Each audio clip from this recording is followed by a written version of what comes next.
sees my own silhouette.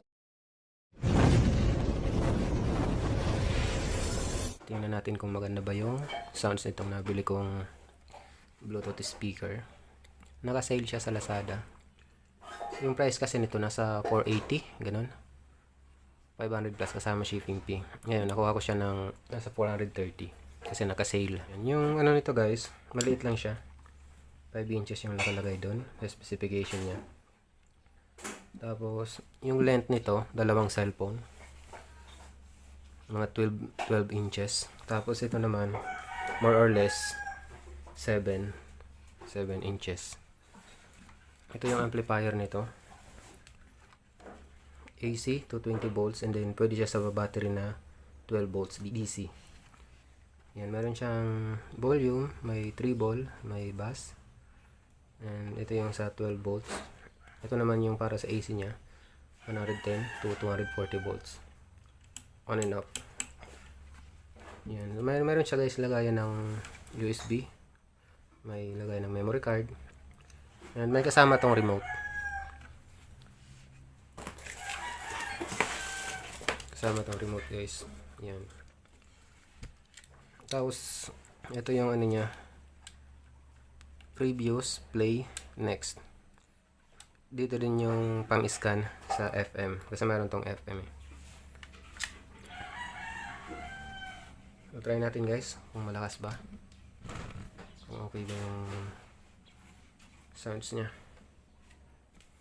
So, ito guys yung inclusion. Yung kasama nitong speaker na nabili natin. Mayroong remote. Kaya lang yung cord niya guys, pang yung sa kuryente, ito lang. Ewan ko ba't walang kasamang ano. Diba? Ganyan lang siya. Pero pwede naman to sa outlet namin.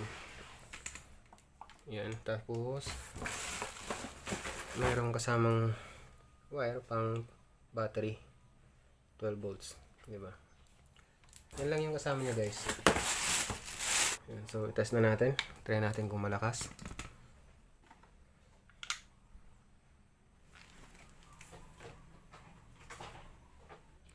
Hanap tayo ng music sa NCS, no copyright music, para hindi tayo makopyright.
Guys, okay naman yung sounds niya.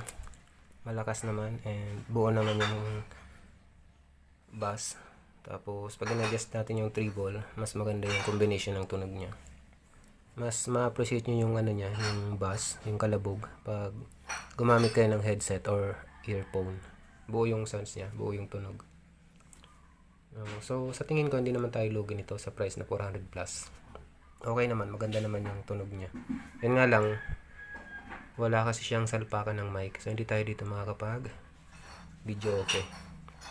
Makakanta. Pang sound trip lang, pang FM, Bluetooth, ganyan. Pero papalitan ko to. Hanap ako ng amplifier na mayroong sa salpakan ng mic para mahilig kasi tayong kumanta, di ba? Hanggang dito na lang yung video natin, and paki-subscribe po ng aking channel. Hopefully mag-subscribe po kayo. Thank you for watching.